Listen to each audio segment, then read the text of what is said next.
e hoje eu estou no Casulo, Instituto Montessori Bilíngue, para participar de uma entrevista que ia ser uma palestra e virou uma entrevista, porque nós deixamos o tema aberto na internet para as perguntas de vocês moldarem a estrutura da palestra.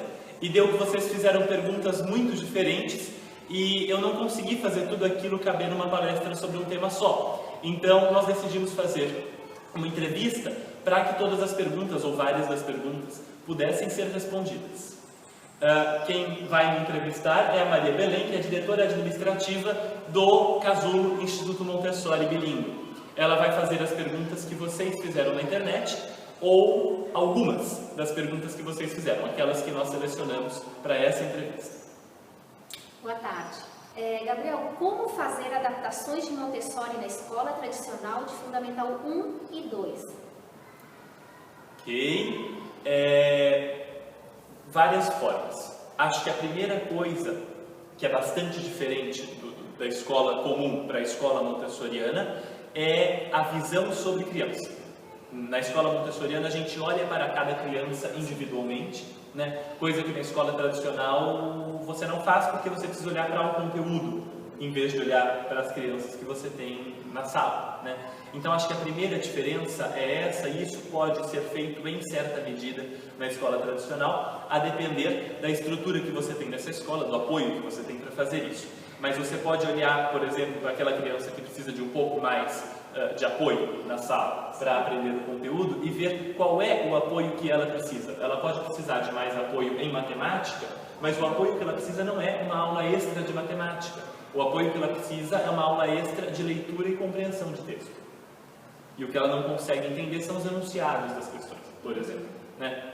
Ou você pode ter uma criança que não escreve bem uma redação, mas o problema dela não é precisamente a gramática. O problema dela pode ser raciocínio lógico. Ela não consegue perceber começo, meio e fim de uma situação, né? Então, a gente precisa identificar na criança onde está, qual é a habilidade que não foi adquirida para poder ajudar. E naquela criança que não tem interesse pela escola porque ela é fácil demais, a gente pode levar desafios maiores.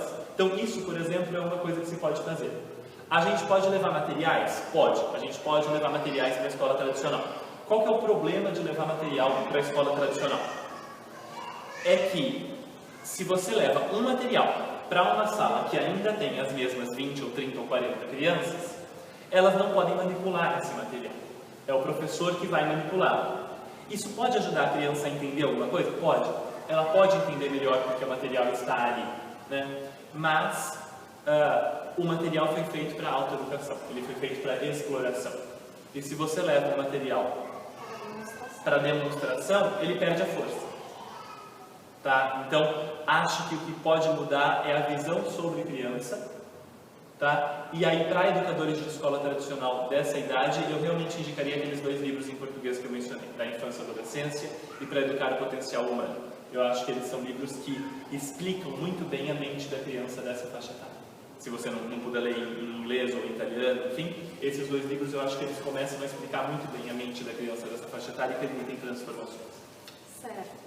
Falando em mente, qual a relação entre as funções executivas do cérebro e a prática montessoriana? Vamos lá. As funções executivas são um grupo de funções cerebrais que se localizam perto da testa da gente, no córtex pré-frontal. Elas comandam, né, coisas como a sua concentração, o controle do próprio comportamento, a sua memória de curto prazo e a sua capacidade de fazer escolhas. Essas 4 funções não se desenvolvem por esforço. Você não pode desenvolver funções executivas na primeira infância esforçando-se para se concentrar, esforçando-se para fazer boas escolhas, esforçando-se para controlar o próprio comportamento. Por isso que a Maria Montessori diz que a gente não consegue tornar uma criança obediente dizendo para ela, me obedece. Não é assim que a coisa funciona, né? Essas funções se desenvolvem pela aquisição gradativa de independência em um ambiente organizado e previsível. Essa colocação é da Universidade de Harvard, do Laboratório de Desenvolvimento Infantil da Universidade de Harvard. Eles produziram um artigo em 2013 fazendo uma meta-análise, se não me engano que se chama, quer dizer, um resumão do que se sabia até aquele momento de funções executivas, e eles dizem isso: se desenvolve por aquisição gradativa de independência num ambiente organizado e previsível. Isso, para nós, em Montessori, a gente chama de atividades de vida prática.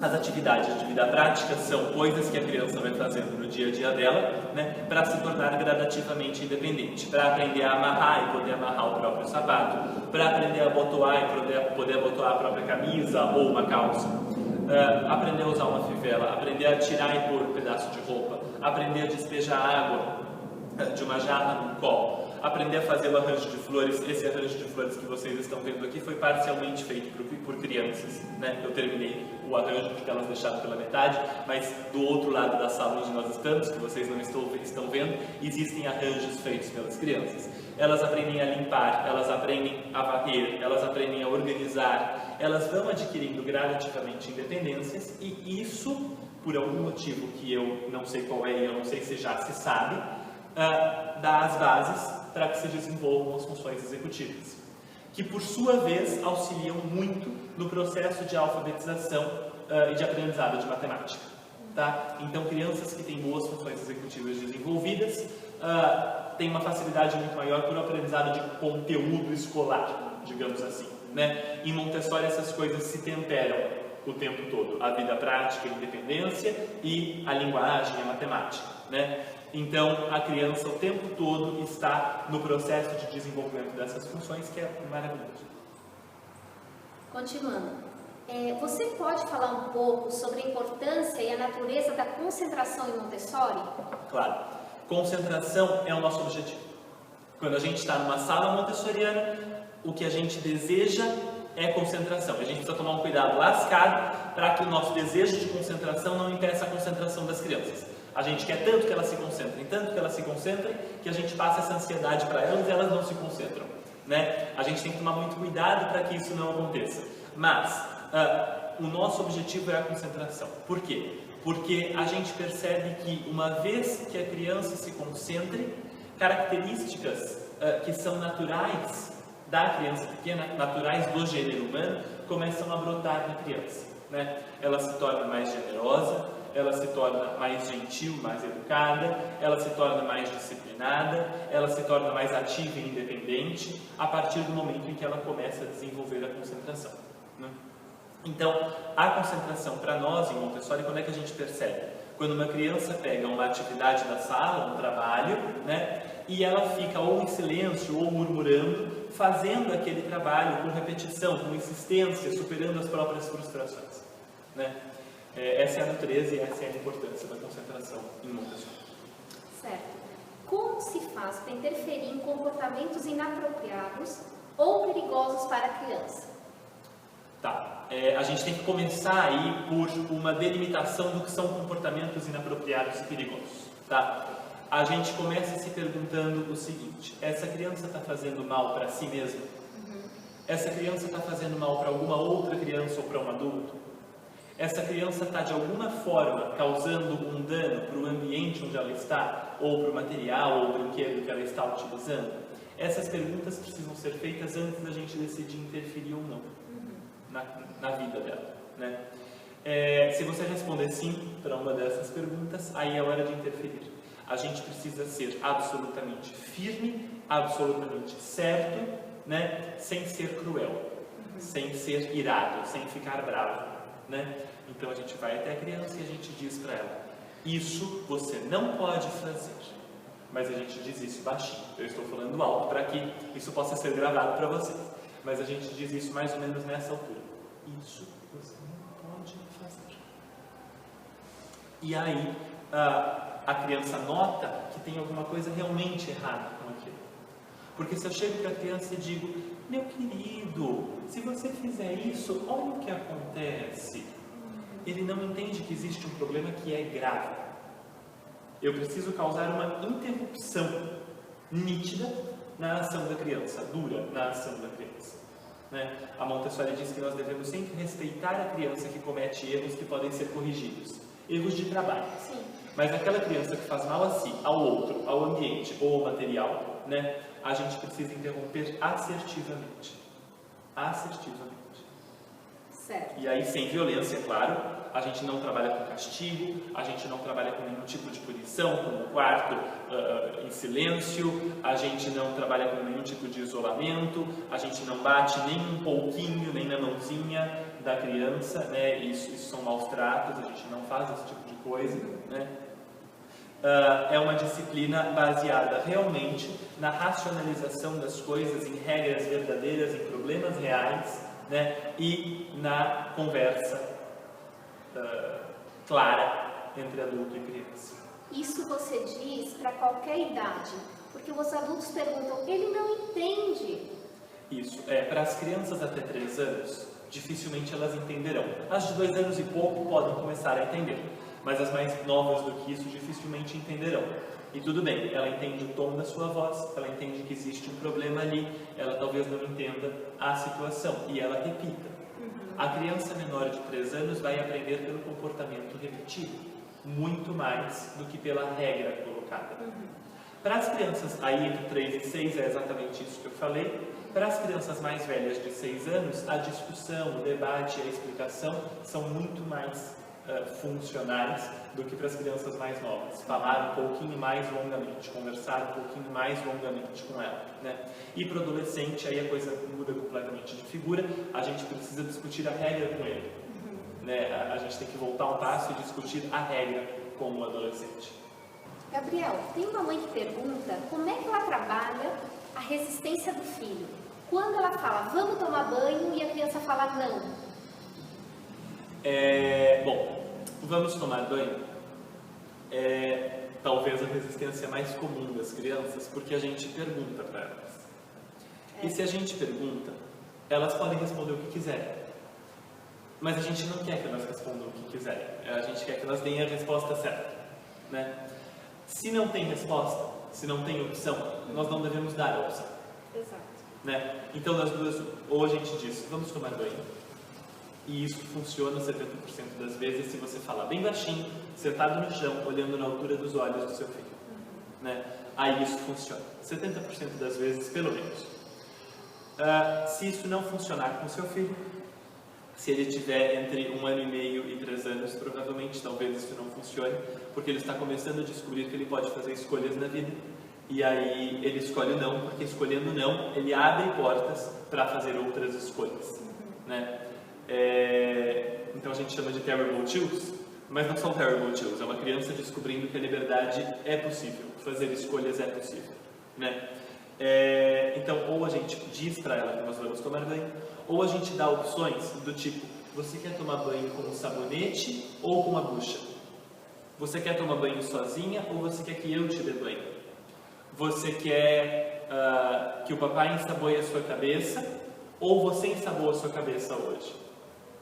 Então, essas perguntas não dão a opção para a criança de não tomar banho.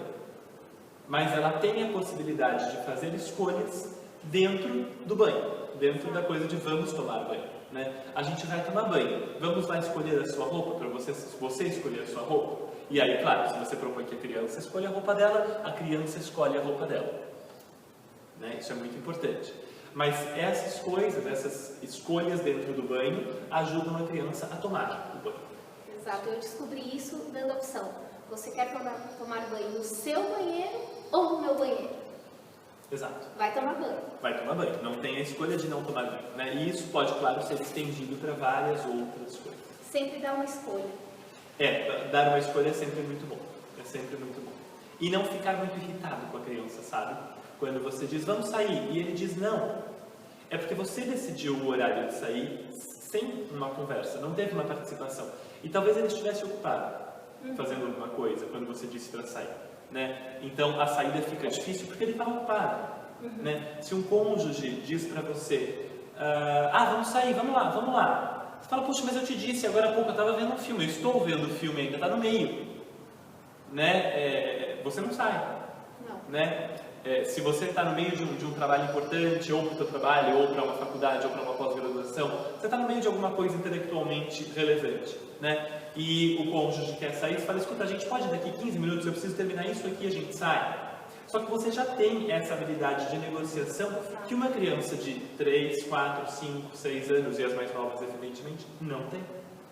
Então a gente precisa olhar para a criança e ver o que a criança está fazendo antes da gente decidir que é hora de sair. Né? E respeitar também o trabalho dessa criança. Sim. Ah, não dá, está na hora. Então vai até a criança e avisa baixinho, com respeito e consideração para o trabalho dela, que daqui a pouquinho a gente vai ter que sair. Que daqui 2 minutos você vem chamá-la. Ah, Gabriel, se for uma urgência? Bom, gente, se for uma urgência, todo mundo para de ver o filme, todo mundo fica empurrado e todo mundo vai. Aí as coisas são completamente diferentes. Se a criança chora, ela tem que ir porque é uma urgência. Né? Mas em situações que não são urgentes, a gente pode respeitar a criança. E a maioria não são. E a maior parte das situações não é urgente, com certeza. Né? Próxima pergunta da mãe é: minha bebê de 1 ano não brinca com os brinquedos dela e mexe no que não deve mexer. Tá, que bom! O que eu faço? Que bom! É bom saber que tem pessoas com crianças normais, né? Assim, comuns, iguais a todas, é feliz. Crianças não brincam com brinquedos. Crianças brincam com as outras coisas. Elas brincam com panelas, frutas, potes, pentes, escovas, tapetes, controles remotos, almofadas. Elas brincam com as outras coisas, porque as outras coisas são melhores do que os brinquedos. Os brinquedos são feitos para serem vendidos para adultos, não é? Os brinquedos são desenvolvidos para serem vendidos para adultos. Inclusive a maior parte dos brinquedos pedagógicos. Porque vem na embalagem do brinquedo pedagógico. Esse brinquedo trabalha coordenação motora grossa, coordenação motora fina, desenvolvimento de não sei o que, auxílio a não sei o que lá, apoio e suporte a mais não sei o que. Tudo aquilo não interessa a mínima. Você não vai até ela e diz: filho, monta esse quebra-cabeça porque vai desenvolver a sua coordenação motora fina. Né? Você vai lá e fala: comprei um quebra-cabeça muito legal para você, é de leão. E aquilo faz a criança ficar fascinada pelo quebra-cabeça. Né? Mas ele é vendido pra gente por causa da coordenação motora fina, por causa de qualquer coisa assim. Né? Então o que você faz? Você permite. Tudo aquilo que for permissível, você permite. Então panelas você permite, potes você permite, frutas você permite, escovas e pentes, toalhas e almofadas, lençóis, móveis, caixas, tudo isso você permite. Né? Você deixa a criança em liberdade no ambiente. E aquilo que realmente não puder, ela quiser brincar de tiro ao alvo com faquinhas e canivetes e tal, isso não pode, isso você não permite, você explica, deixa fora do alcance, idealmente, realmente fora do alcance da criança, né? E aí você realmente não permite daquela forma que nós falamos antes, de forma firme, de forma clara, né? Mas tudo aquilo que não for fazer mal a ela ou a alguém mais, pode ser permitido. Às vezes o ambiente precisa ser readequado para a gente poder permitir, precisa mudar a altura de alguma coisa, precisa tirar uma das coisas que ficavam naquele pote, mas o resto a gente pode deixar que a criança utilize. Ela sabe interiormente o que é importante para ela, o que é importante para o desenvolvimento dela, encaixar, empilhar, tal, enfileirar, ela sabe que isso importa e ela tenta fazer isso mais do que usar uma boneca, um carrinho, um boneco de pelúcia. Quais são os limites das experiências com a pedagogia científica? Ok, que pergunta legal.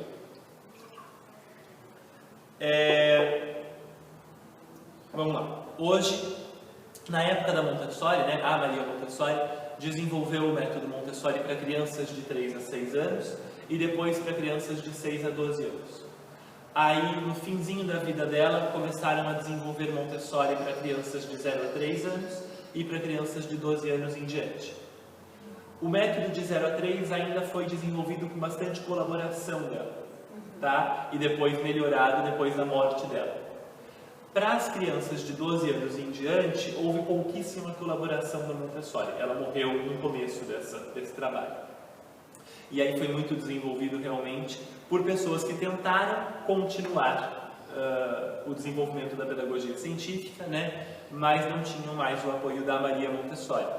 E aí, depois disso, nós desenvolvemos, eu digo mais recentemente, né? Desenvolvemos Montessori para Alzheimer, né? Tem hospitais e asilos usando Montessori para pessoas com Alzheimer. Nós desenvolvemos Montessori, ou aplicação de Montessori, ou Montessori junto com a psicopedagogia para a dislexia. Tem um pessoal fazendo um trabalho com TO e Montessori, né? Que mais que a gente tem hoje bem interessante de Montessori? Bom, tem alguns aplicativos para tablet e celular, que é um pequeno contrassenso, né? Você ter Montessori num aplicativo, mas é uma coisa que se está fazendo, né? E tem algumas experiências fascinantes com Montessori em comunidades indígenas e tribais, também muito legais. Nesse sentido, são esses os limites de desenvolvimento intelectual de Montessori. Cientificamente, a gente tem pesquisas em funções executivas, como eu mencionei, né, funções executivas em Montessori. Essas pesquisas vêm sendo desenvolvidas pela Adele Diamond, na Universidade de British Columbia, no Canadá. A gente tem coisas sendo feitas sobre concentração e controle do próprio comportamento, autorregulação, né, sendo feitas também por pessoas nos Estados Unidos. Agora não me vem quem são essas pessoas.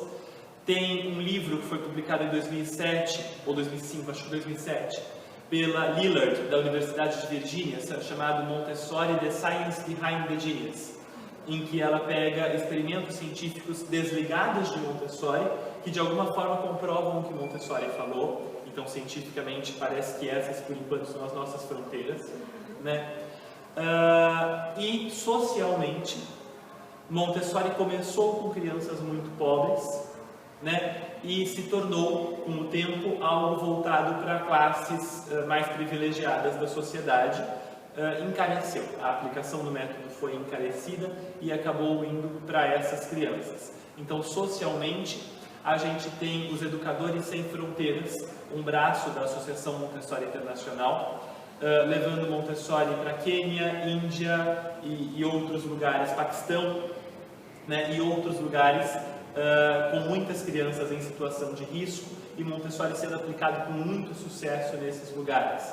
A gente tem a Tailândia, com todo o sistema público de todo o sistema público de educação montessoriano, né? Nos Estados Unidos, o governo Obama acaba de ceder 13 milhões de dólares para a American Montessori Society trabalhar com o Centro Nacional de Montessori para o Ensino Público dos Estados Unidos, que é muito grande para falar inglês. Se juntaram para abrir escolas montessorianas, charter schools, que é um modelo de escolas que eles têm lá, montessorianas, com esses 13 milhões de dólares de apoio da Casa Branca. No Brasil a gente ainda não tem muita coisa sendo desenvolvida, mas algumas creches vêm recebendo apoio de escolas e professores experientes para aplicar Montessori.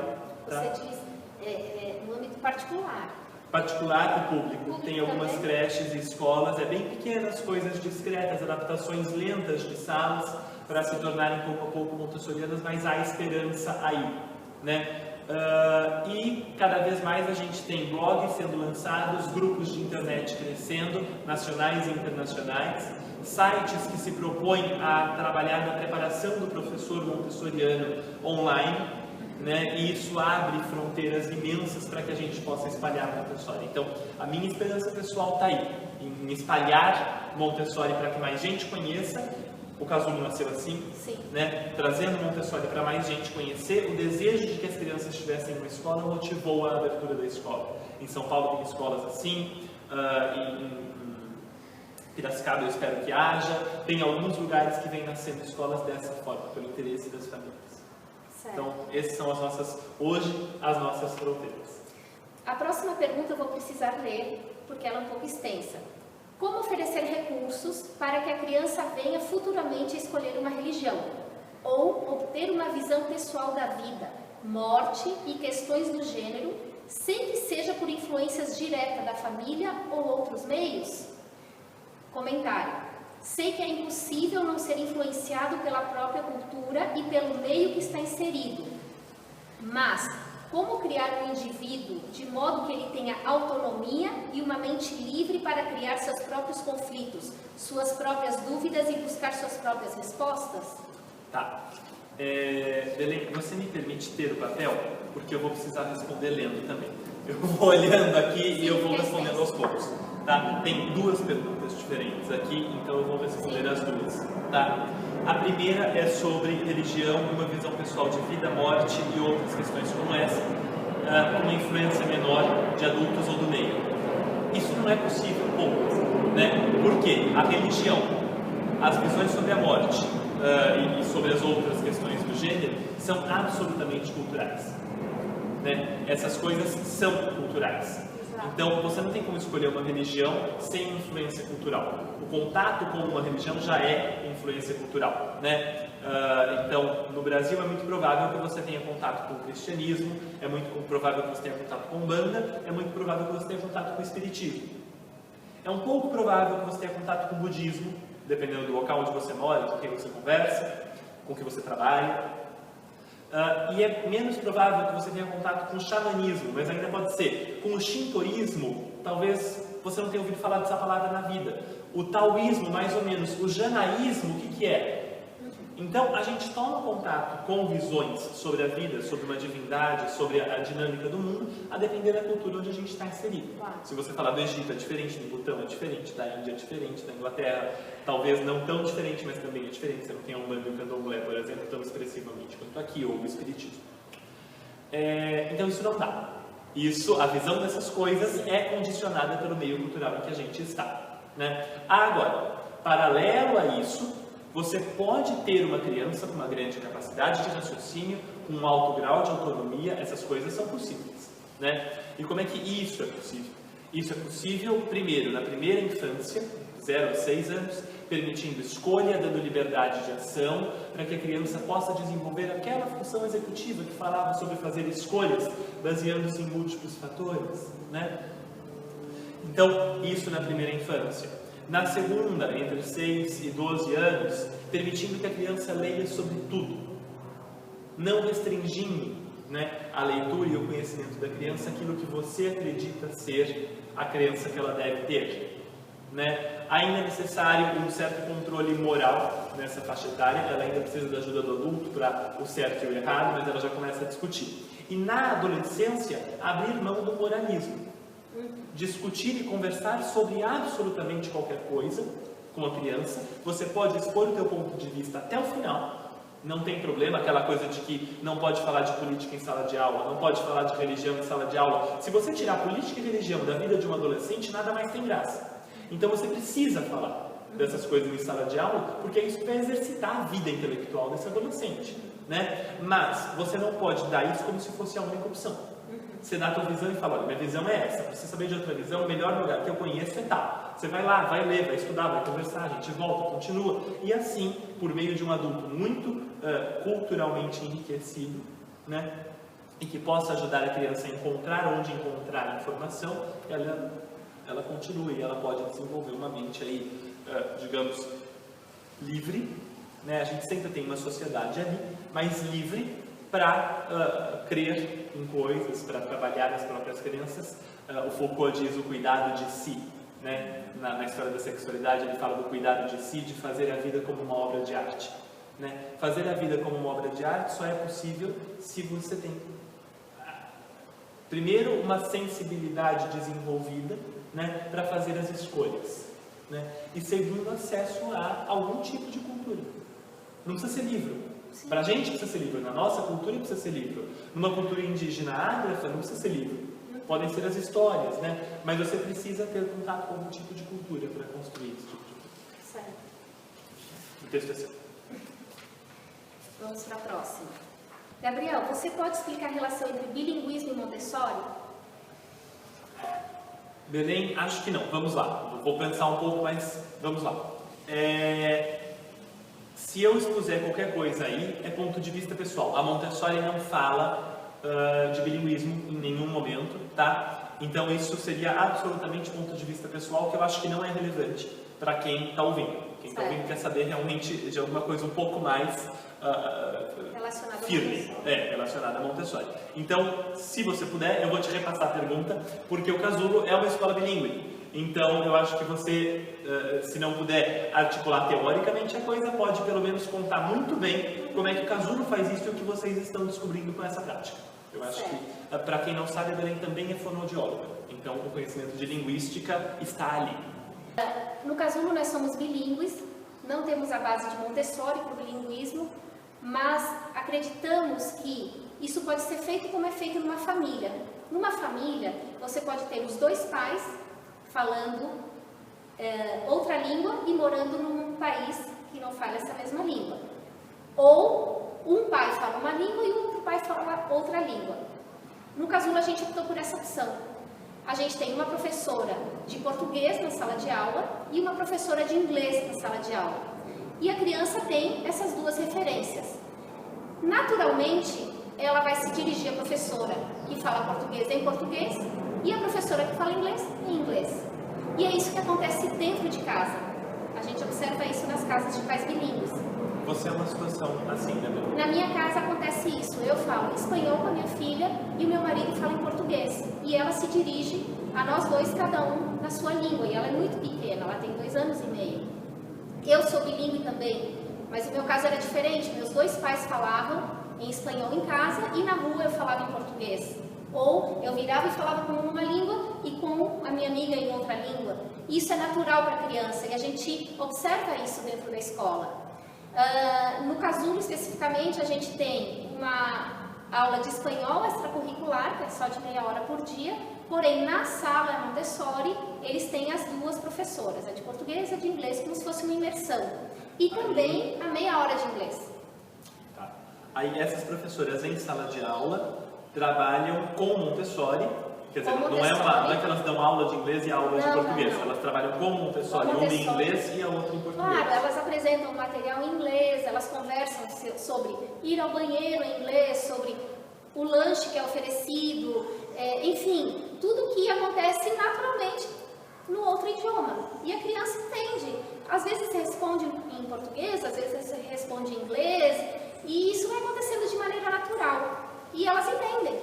E aí eu já estou me arriscando numa seara que não é minha, mas imagino que, por estar numa escola Montessori, essa criança não é forçada a, no começo, pelo menos, da relação entre ela e a professora, falar a língua da professora. Quer dizer, a professora fala em inglês, mas se ela ainda não sabe, se ela ainda não consegue, ela não agoniza ali por não conseguir. Ela fala em português e a professora responde em inglês. Tá. E aí ela vai construindo essa relação aos poucos, ela vai entendendo o que a professora fala e vai falando como ela consegue, a professora vai devolvendo na outra língua e ela se faz entender e ela sabe que a professora entende e assim aos poucos ela vai começando a se soltar e a adquirir mais vocabulário e escutar e a professora repete e ela vai construindo a segunda língua. Você me perguntou mais cedo sobre as fronteiras da aplicação de Montessori, essa é uma que eu não mencionei. Né? Cada vez mais no Brasil a gente tem escolas que são montessorianas e bilíngues. Sim. Cada vez mais. Aqui em Fortaleza tem o Casulo, em São Paulo e Campinas tem uma grande concentração de escolas montessorianas bilíngues, né? Então essa é uma outra fronteira. Daqui a um tempo a gente vai ter um cenário inteiro e eu espero que vocês se comuniquem entre as escolas montessorianas bilíngues, porque eu acho que a gente pode ter uma estruturação de como aplicar isso a partir de um estudo, de experimentação de várias escolas que conversem. E ocorreu dessa maneira. Foi assim já? Foi assim, a gente visitou uma escola que fica, para nossa sorte, próxima do Casulo, a 1 hora daqui, em Aracati. A escola montessoriana de Aracati é bilíngue, porém inglês e italiano. E aí surgiu a ideia, por que não inglês e espanhol? Claro. Não só inglês. Se lá eles conseguem fazer o bilinguismo com o italiano, porque a dona da escola é italiana, por que não aproveitar o espanhol? E a gente foi lá, visitou, voltou, visitou, era possível, foi bárbaro. E aí sim a gente viu, é possível, a gente também pode fazer. E começou o Casulo, e hoje a gente tem uma relação muito estreita com elas. Temos liberdade de visitar, de ligar, elas vêm, assim, as portas... Eu espero ter mais contato com outras escolas. Se quiserem entrar em contato conosco também, a gente está muito abertas a trocas, a visitas, oferecemos cursos também. Muito obrigado, Belém. Essa eu não ia conseguir responder, o meu conhecimento de bilinguismo é muito restrito, apesar de ter estudado letras na graduação. Eu falo inglês. Sim. Eu falo inglês, mas não com a mesma naturalidade que eu falo português. A gente diz no ramo de estudos linguísticos que eu estou, que eu sou. Sim. Mas eu não sou aquele bilíngue de pais de línguas diferentes. A minha naturalidade é diferente com as duas línguas. Eu me sinto diferente. Próxima pergunta, então, como é a presença da arte em Montessori? Tá. A gente acredita e a gente vê no nosso dia a dia, né, que a criança, quando tem menos de 6 anos, né, tem criatividade, tem capacidade de imaginação, de criação, tudo isso existe e é respeitado, mas ela necessita da educação das mãos e da educação dos sentidos para ser capaz de arte desenvolvida. Arte em todos os sentidos, musical, em todos os sentidos. enfim. Todas elas. Todas elas. A literatura, os desenhos, tudo, né? Então, existe desenho? Existe. Ela pode desenhar se tem vontade. Ela pode trabalhar com argila, com massinha? Pode. Cada escola tem as manifestações artísticas que percebe que são mais relevantes para as crianças dela. Né? Então, algumas escolas colocam argila, algumas escolas colocam desenho, muitas escolas colocam pintura, colagem, coisas e de forma bastante livre. Para que as crianças, quer dizer, você não tem que colar a pipoca em cima do traçado da galinha no papel. Você pode colar as folhas que você encontrou no jardim e fazer uma composição, por exemplo. Isso é possível, né? Mas a gente tem um trabalho muito organizado de educação dos sentidos. Para que a criança seja capaz de escolher a cor que realmente quer. Ela olha uma árvore que tem o tronco marrom, as folhas verdes, e se ela decidir que ela vai pintar de vermelho as folhas, é porque ela decidiu pintar de vermelho as folhas, e não porque ela nunca percebeu que as folhas são verdes. Né? Então, a gente trabalha com a educação dos sentidos de forma gradual e extensa, e isso dá uma base forte para a arte. Né? A gente tem, acho que 2 artistas bastante representativos que foram alunos de Montessori. Um é o Gabriel Garcia Marques, que é um dos meus autores favoritos. Ele escreveu Amor nos Tempos do Cólera e 100 Anos de Solidão. São os livros mais famosos dele. É um prêmio Nobel de Literatura. Esse que eu mais gosto. Gosto muito de Gabriel Garcia Marques. E ele foi educado em Montessori. Né? Meu livro favorito é Amor nos Tempos do Cólera. Também por causa da primeira frase dele, que é belíssima, e fica por conta de vocês procurar a primeira frase de Amor nos Tempos do Cólera. E ele diz que isso foi graças a Montessori, que ele se tornou escritor graças a Montessori. Né? Isso está na biografia, na autobiografia dele, Viver para Contar. E o Joshua Bell, que é um violinista também mundialmente famoso, de altíssima qualidade, também foi aluno de escola montessoriana. Existem outros artistas, esses 2 são os de maior representatividade, né? Que mostram pra gente que a educação dos sentidos funciona. Quando vocês lerem a primeira frase do Amor nos Tempos do Cólera, vocês vão entender por que a educação dos sentidos funciona até para a literatura. Próxima. Existem estudos científicos, ou ao menos estatísticas confiáveis, em que a transição para uma escola tradicional, após frequentar uma escola montessoriana, é tranquila, dado que não temos muitas escolas Montessori até o ensino médio? Não. Isso exigiria de nós, primeiro, que houvesse mais Montessori na academia, no mundo acadêmico de forma geral. Exigiria que tivesse mais gente fazendo Montessori na academia, no Brasil e fora. E tem muito pouca gente fazendo Montessori no Brasil, fazendo pesquisa em Montessori no Brasil e fora do Brasil. Né? Então, não existe nenhum estudo nesse sentido. Eu sou uma testemunha disso. Eu fiquei numa escola montessoriana até o final do Fundamental 2 e fui para o ensino médio absolutamente tradicional e foi tranquilo. Todos os meus colegas e todos os meus alunos, porque depois eu trabalhei com isso por 3 anos, também tiveram transições tranquilas. Tá?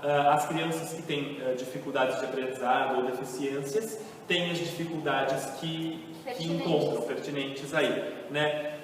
Mas, mesmo essas, tem uma tranquilidade maior no ensino médio do que as crianças que vieram da escola tradicional, porque o desenvolvimento delas é melhor.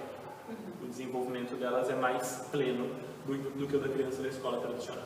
Tá? Então, nós não temos nem estudos, nem estatísticas, a gente tem experiência de algumas poucas pessoas que fizeram essa transição de Fundamental 2 para ensino médio, porque mesmo para Fund 2 tem pouco Montessori. Sim. Tá? Então, essa transição foi feita por, sei lá, 1 ou 2 centenas de pessoas no Brasil, não mais que isso. Que é muito pouco. É muito pouco para um estudo representativo. Sim. E a última pergunta seria, como é a alfabetização segundo Montessori? Ok, isso poderia demandar um curso. A gente podia gravar uma outra entrevista de 6 horas para essa explicação, mas vamos lá. Eu vou tentar explicar com 5 ou 6 materiais, tá? Uns 4, 5 materiais, para isso ficar claro para vocês mais ou menos. Para isso a gente vai dar uma desajeitada nessa mesa, pode ser? Esse material a gente chama de cilindros ou cilindros de madeira, ou encaixes cilíndricos ou encaixes de madeira. A gente não tem ainda uma padronização dos nomes dos materiais montessorianos no Brasil, mas esse é o nome desse material. Vejam que o primeiro cilindro é bem grande e o orifício dele é correspondentemente grande.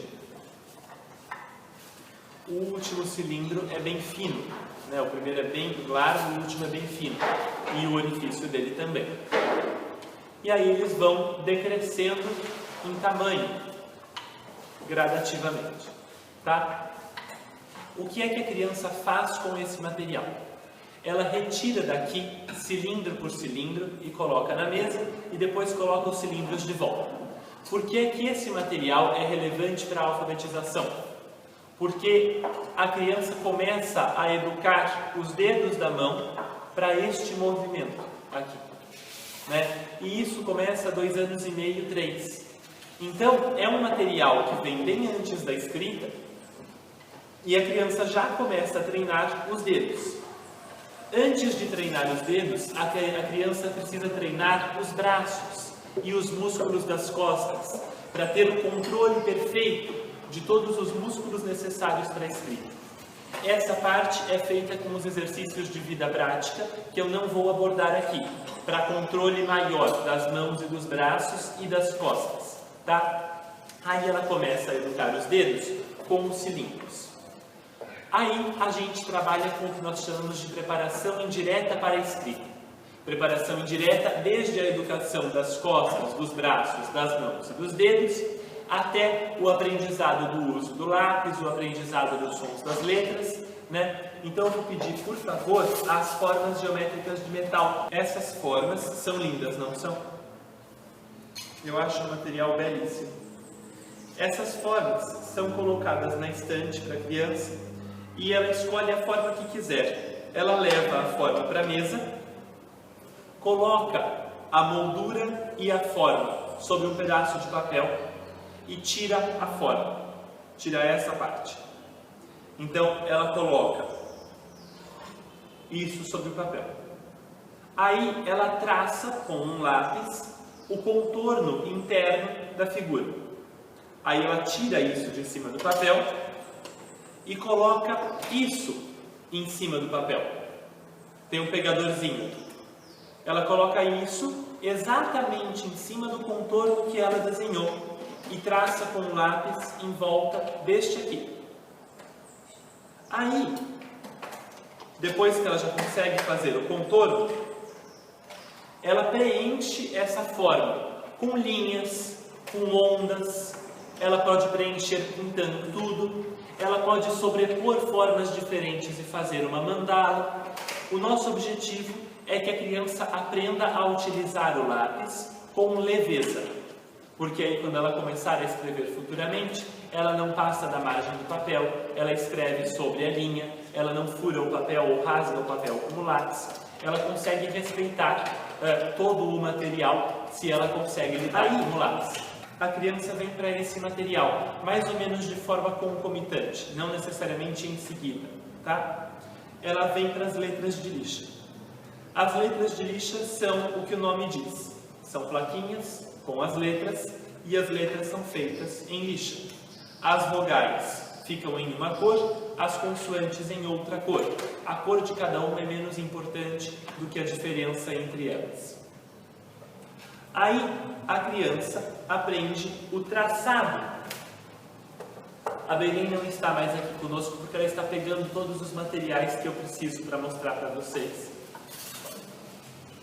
Aí a criança aprende o traçado com 2 dedos de cada letra e o som. A. Se for uma consoante, ela também aprende o traçado e o som. Z. E não aprende o nome Z. porque o nome só confunde a criança. O Gabriel Garcia Marques, na autobiografia dele, Viver para Contar, conta que a professora, não a montessoriana, aquela que veio antes, ensinava para ele que M e A formavam MA. E ele não entendia por que era MA e não MA. E aí veio a professora montessoriana e ensinou e A, e que e A formavam MA. E aí ele entendeu porque fazia sentido. Então nós ensinamos os sons e não os nomes das letras. E nós não ensinamos na ordem alfabética também. A gente ensina pela curiosidade da criança e por aquelas que são mais fáceis de pronunciar. E depois disso, a gente apresenta para elas o alfabeto móvel ou alfabetário, dependendo da nomenclatura que a escola segue. Você tem as letras recortadas, vazadas, tanto vogais quanto consoantes, em cores diferentes, no mesmo tamanho das letras de lixa, tá? Com esse material, a criança começa a escreve sobre um tapete, e não num plano inclinado, como nós estamos fazendo aqui. Mas ela começa a compor palavras porque ela já sabe os sons. E aí juntar os sons é muito mais fácil do que juntar letras das quais ela só sabe o nome. O professor pode apresentar no começo, mas ela desenvolve a habilidade de escrever palavras cada vez mais complexas, de compor palavras cada vez mais complexas. Nesse momento, vejam que interessante. A criança já sabe usar o lápis, a criança já sabe os sons das letras, a criança já sabe juntar as letras, ela já sabe fazer ondinhas com o lápis para preencher as formas geométricas, ela já sabe o movimento necessário para escrever uma letra, porque ela fez na letra de lixa, né? Disso, para ela escrever, não custa muito. E aí, um belo dia, ela escreve. A gente não precisa forçar essa escrita. Um belo dia, ela escreve. A gente alfabetiza para o que é o padrão geral bastante cedo. A gente trabalha com 3 anos e meio a 5 anos a alfabetização. Não é que ela fez 3 anos e meio e precisa ser alfabetizada. Mas a gente percebe que por volta dessa idade, elas começam a manifestar interesse pelas letras. E aí a gente começa o processo de alfabetização. Obrigado. E aí a leitura surge como uma decorrência da escrita. Primeiro a criança escreve e depois ela lê. A leitura surge bastante naturalmente e evolui pouco a pouco também. No começo ela lê só uma palavra, só substantivos, depois ela lê verbos na forma de ordens e cumpre essas ordens, então ela aprende fazendo o que ela lê e faz, né? E progressivamente ela lê coisas cada vez mais complexas até chegar em frases de muitos verbos, em pequenas narrativas e depois em historinhas. Esse é o grande trajeto da criança para a alfabetização, né? Isso é feito respeitando tempos, limites e necessidades das crianças. A gente põe todas as perguntas? Foi? Gostaria de ter sido alfabetizadas.